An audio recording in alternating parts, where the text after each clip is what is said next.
Good morning, Bucknutters. It is Tuesday, March 22nd, 2022. I am Dan Rubin. This is the Bucknuts Morning 5 and Change. Welcome to all of you viewing us live on Facebook, YouTube, and Twitter. Please submit questions as much as you can, and Duane and I will knock them out. If that's Tuesday, you know who it is. It's Duane Long. Duane, will we be able to pull off the show without serious technical malfunctions? We're on our way. I have high hopes for today. I have the same. As you know, Duane's face cannot be shown because we have naked jaunt aspirations, and the police cannot get a digital profile on my man. We teased today's show, and we're going to hit it hard. 5 reasons why Ohio State will be better this coming season. We're going to go with an all-positivity show. Before we do that, got to remind you, Ohio State will be practicing today, and the press actually gets to watch a little bit of it. So our guys will be there with bells on, and then we will do a post-practice video review live. Bucknuts Breakdown. It will be 1 or 2 of 3 of Pat Murphy, Steve Hellwagon, and Dave Biddle, who are all there. And then Ryan Day and his coordinators are going to meet with the media. So today is a great day to be an Ohio State football fan. You're going to get a ton of coverage and a ton of eyewitness accounting of what's going on down there. Duane and I, as we said earlier, have offered up 5 reasons why Ohio State will be better this season. As of we all know, last season, 11-2 Rose Bowl champs, losses to Oregon and Michigan. Most polls had them at number 6 to finish. I am of the mind they will be better this season, and so is Duane, so we came up with some clever way to do that. Reason number 1, as I put it on the screen here, see Knowles, Jim, especially the linebackers. Duane, the floor is yours. I am really excited about Knowles. I've mentioned this on the boards a couple of times that I watched 2 full defensive game films of Knowles' defense at Oklahoma State. One of them was Baylor, and I believe the other was Oklahoma. This guy, he gets it. We have been so bad on defense for so many years. I mean, it's been crazy that we used to pride ourselves on defense, even under Schiano. And I don't know what happened to him. Ohio State was, I think, 9th or 10th in total defense. The year before the fiasco that the defense became, and he was out of here. Jim Knowles has a plan, a blueprint. We're finally going to get back on track, and it's going to be so important. Linebackers are going to be so important. Look at what Tommy Eisenberg did in Eichenberg did in the Rose Bowl. That was one of the best linebacker performances we've seen it is the best that we've seen for 4, maybe 5 years. That was incredible what that kid did. He dominated the game. He's got a partner there in Steel Chambers who gets it. Love his hustle. Kid always finds the ball, and I mean, he makes plays. Those 2 are in particular. And then we got these young guys coming in, Dan. We got these young guys coming in that are special. We haven't had a group of linebackers come in like this in a while. I think C.J. Hicks is going to help right away. I don't know about Sonny Styles because I think he's still growing. I will see about him. But I'm just excited about what we're going to be able to put on the field as far as linebackers are concerned here. And with this coach. Oh, there's no question. Jim Knowles is going to be a major upgrade. And then you have the fact, if it goes, you did not know that Sonny Styles led Pickering Central to a state championship in basketball. Perhaps more noteworthy because they knocked off Centerville, which was on a 45-game winning streak, and Sonny Styles and Devin Royal, who a junior holding an Ohio State offer, were key. Sonny Styles has got to be one of the best athletes we've had come through the state in some time. So if anybody can come and get it done as early as we want, it's probably Sonny Styles. Okay, reason number 2. Hard to believe, but the Buckeyes will be better at wide receiver, Duane. Yeah, I know that's crazy, but that's the truth. We got 3 guys that are going to be more mature. They've just been waiting on their turn. That's all that you have with Fleming. You got Egbuka, and you got the kid that's just got how much Savi does Harrison have? This he's grew up in the house of a Hall of Fame wide receiver, and this is very important. These guys are bigger, and they're faster, and they're more athletic. Now Garrett Wilson, that's a big statement. But these guys are just bigger. They're bigger, stronger kids. They're going to be Olave. The thing with him was always he's not a real physical kid. He's not going to beat defenders in the air for the ball, that kind of thing. All 3 of those guys are going to do that. They're going to win one-on-one balls, and they're going to be able to still run by the defense. These guys are freak athletes. So that's what's going on. That's why I say we'll be better, because we're going to have these freaky, fast, athletic kids, and we're going to have them in abundance. I mean, come on. These guys running down the field, and then Jackson and Jigba running underneath them. My goodness, what this can be. Yeah, I think it's if you were ever going to predict a player to have a record-breaking season, even though he already kind of did it, it would be Jackson Smith and the Jigba coming off that performance. Very strong statement to say they'll be better at receiver when 2 of their receivers are going to go in the first round. But the way Brian Hartline's been recruiting, I'm not sure I can argue with you, Duane. All right. Reason number 3. Legit improvement in the rushing attack. Pretty impressive considering the fact. Let me get that on there. Yeah. Considering the fact Travion Henderson had about as good a freshman year as anybody. Master Teague is out. So you're going to have Mayan Williams and Evan Pryor as backups. You think they'll be better? Yes. Addition by subtraction, and you just mentioned the name. Teague is an old school fullback. He always was. If you make a hole for him, he can cause problems for the defense. But he didn't show vision. He didn't have quick feet. Him leaving opens it up. Also, Henderson is going to be stronger. He's had time in the weight room. He's had time to heal up, and moving Mayan Williams and Evan Pryor up is going to make this a better threesome at running back. Yeah, we're going to be better running back. We're going to be improved because these guys are more experienced. And we've got, Teague, great Buckeye. Love that kid. You got to love him for the effort he put in. He gave us everything he had, but he's just was not what we're looking for. We got 3 backs that can start anywhere in the country. Absolutely, we will be better at running back. No question about that. Yeah, I'd like to see Travion Henderson improve his wiggle a little bit. He's been a great straight line runner. I'm sure he's had a chance to do that. Mayan Williams, we all know what kind of back he is, just a dependable guy. If Henderson were to go down for a few games, I'd feel very comfortable putting Mayan Williams in there to be the bell cow. And then Evan Pryor, we're hearing some Curtis Samuel vibes. So that is a great thing. All right, number 4, I'm going to take here. Time and reps for C.J. Stroud, Travion Henderson, Luke Whippler, and Denzel Ward. These 4 guys were about as good in their first year of competition. They weren't all technically freshmen. I guess Stroud was a redshirt, but had not thrown a ball before this past season.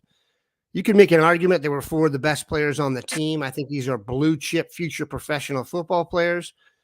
And 1 year of experience is going to help them tremendously.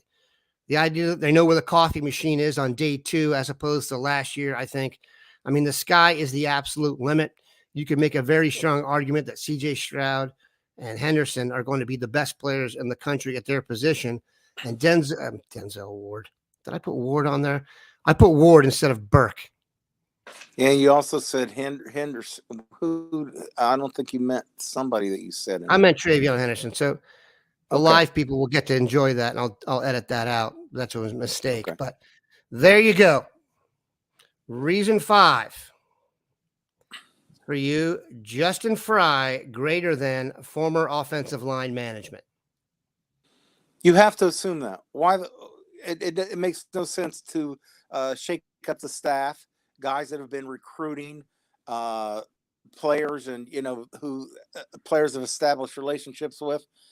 The only reason to move a coach is because he's not getting a job done. Now, you can go back and look for things I've said. I've never was convinced that Stud was the guy that we should have hired. It's never been that impressive to me.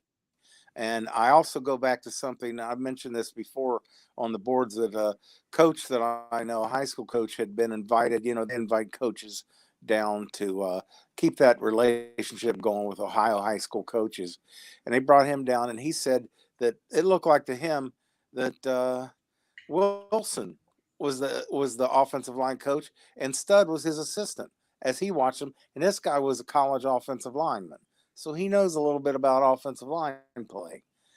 I think we're going to be so much improved with a guy that's going to come in here, and let's hope. Here's the thing, Dan. We got to be more physical. We had a big argument on the site, really good argument about offensive line recently, and you know we weren't that physical.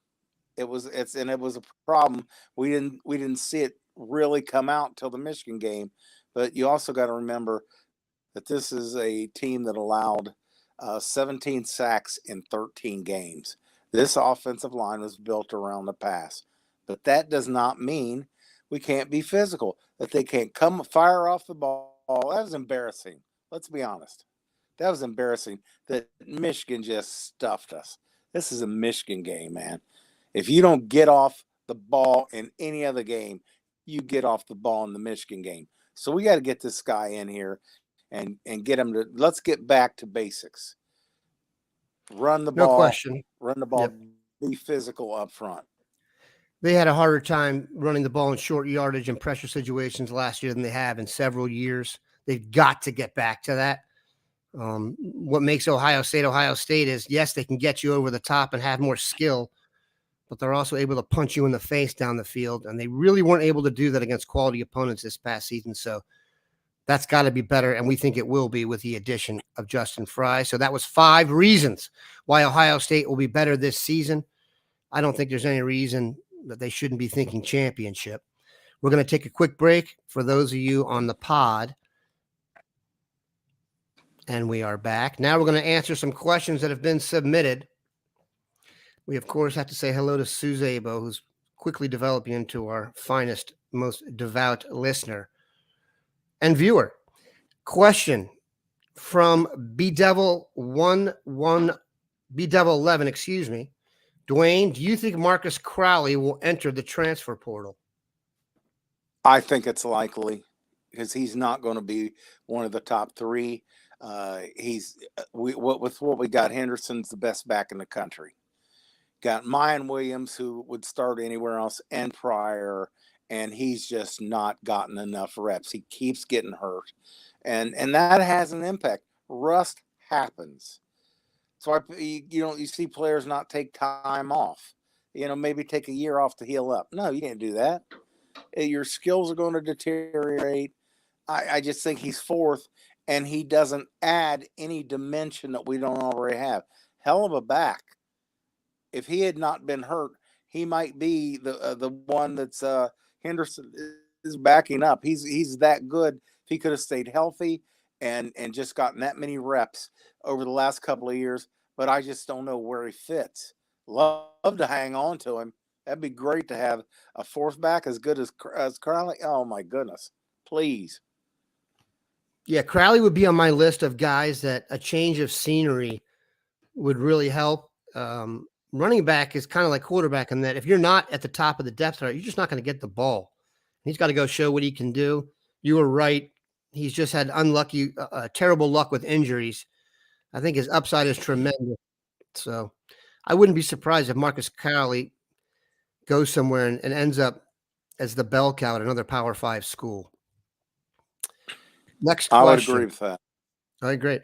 Joel Craig, Jackson Smith Najigma, can he win the Heisman Trophy? I'll take this one. Very difficult to win the Heisman Trophy as a receiver, especially on Ohio State when I think CJ Stroud is going to be the one gathering all the headlines. Now, if Jackson Smith Najigba does a Rose Bowl season like he did in the Rose Bowl game, anything is possible because those were Sega numbers. 300 yards receiving is 2 weeks' work easily. So is it possible? Sure. Is it likely? I would say he's probably third on the team right now in terms of chances of winning the Heisman. Mark Stowers, Duane, do you notice that Jim Harbaugh becomes stranger the more success he has? No, I don't pay as much attention to Jim Harbaugh as some Buckeye fans do. Dude's always been weird.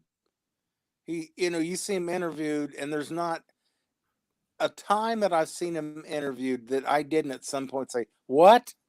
because of something that's come out of his mouth. Just an odd dude, and I'll always go back to this. Even his brother went on national television and said, "Yeah, he's weird." The dude drinks milk with steak. I mean, Jim Harbaugh's just weird, and we just got to get used to that, and that's okay. Because look at what it's doing to their recruiting.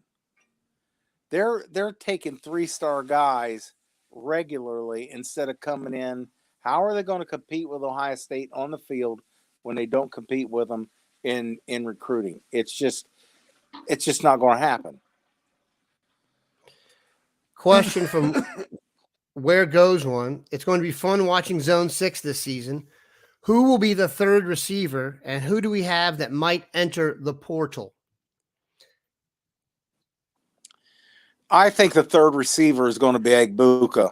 He's got the entire package better than, when you're talking about Harrison and Fleming and him, you just pick one. But I believe that he's got just that extra thing. Look at what he's doing on kickoff returns.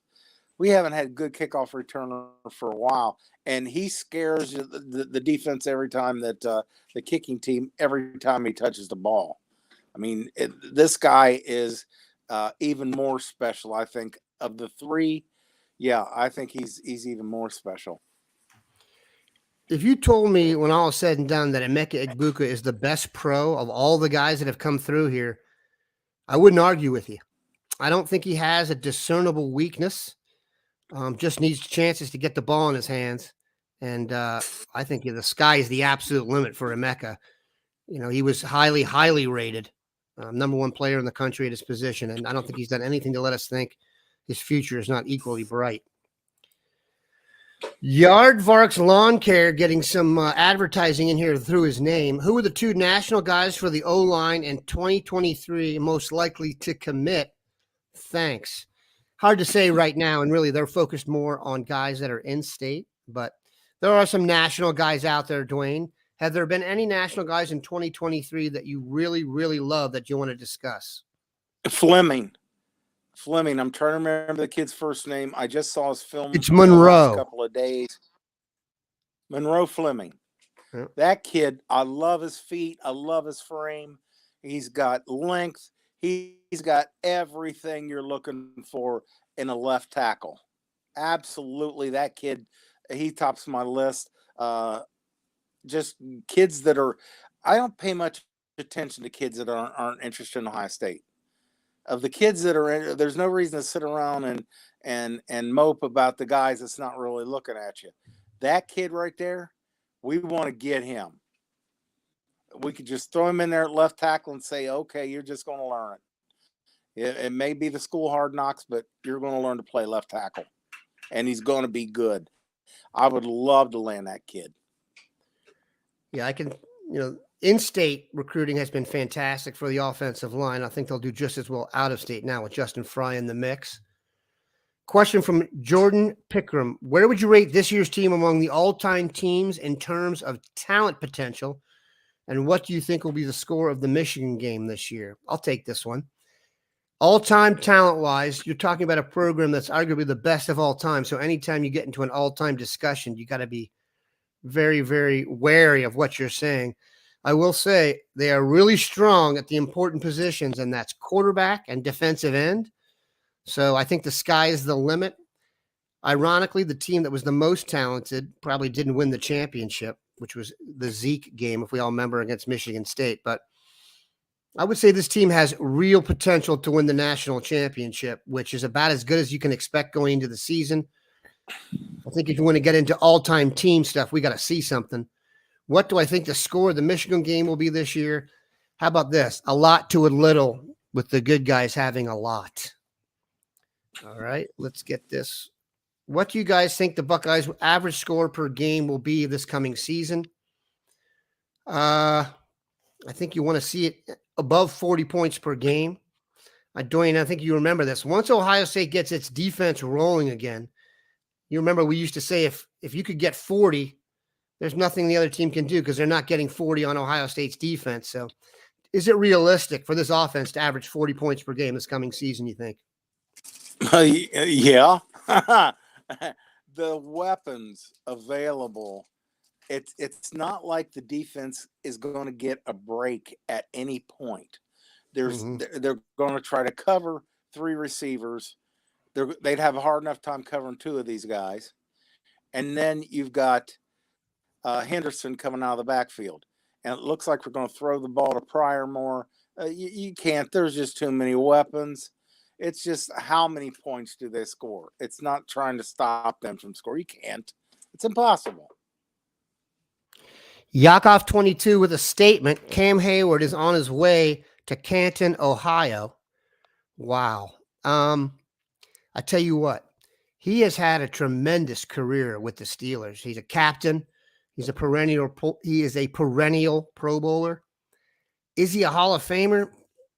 I think he's a Hall of extremely excellent, but not the Hall of Fame.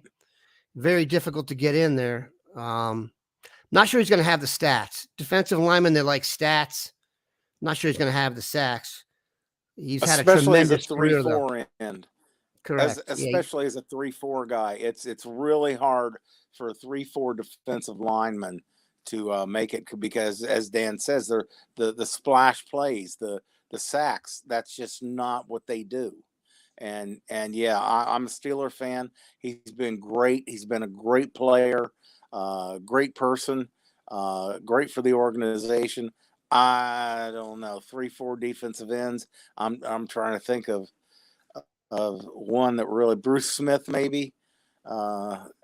You just don't really see that many 3-4 down linemen getting even a shot at the Hall of Fame. And yes, Bruce Smith played in a hybrid 3-4, but he was set up to rush and is the all-time sack leader. At least he was last time I checked. So I actually covered Bruce Smith his last season. He would literally jump on the pile to try and get the sacks, but I digress. Spider Sillery. Will Zach Harrison get 10 sacks this year? Who will lead the team in sacks and interceptions? Want to take a shot, Duane?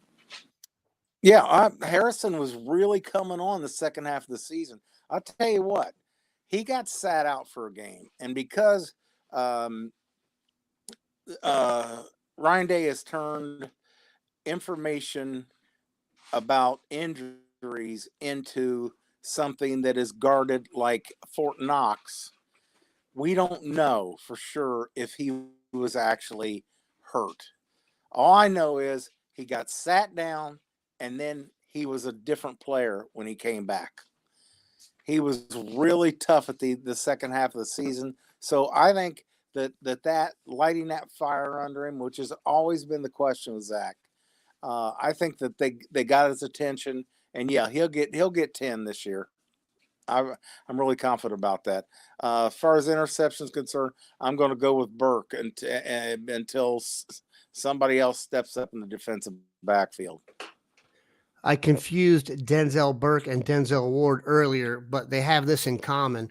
When I used to watch the Buckeyes defense play, when the other team would throw the ball at Denzel Ward, I knew they were poorly coached and that we were going to win because the other corner wasn't as good. I think the same goes for Burke. The way things are going to be, he may lead the team in interceptions, but I would not expect him to get tried that much. I could see him having afternoons over there where you could have a soda and they just give up on the receiver because he's that good. All right. Last question comes from Chris Mathis. How much will corners Ja'Kalen Johnson and Jordan Hancock play this year, in your opinion?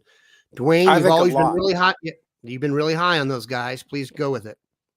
I love both of them. I look at their high school film. I just love what we're seeing in them. The feet, the hips. These guys can turn and run. They're very competitive. Cornerbacks have to be just outrageously competitive. It just seems to take their game to another level. We need them. We absolutely need them, and they're the most talented guys that have come in here at corner in about 4 or 5 years. You got to go back to that class with Akuda and those guys to find a class as talented as these guys. I'm really excited about them. We weren't expecting this out of Burke. These guys got hurt, got banged around. They just were not ready, and now I think they are. And I'm excited about what they can bring, especially in a coach like Knowles, who likes to run a lot of man coverage. Just put these guys out there and say, do what you can do. And I think they're going to be excellent for us. Great timing for those players to have Knowles come in when they did for their career. Things are looking really good. Like we said, those were 5 reasons we started the show why Ohio State will be better this season. They were pretty good last season. I don't expect more than 1 loss this coming season. In fact, if I had to gamble right now, I would pick them to win the championship. We appreciate Duane stopping by. Have a good one, Bucknutters.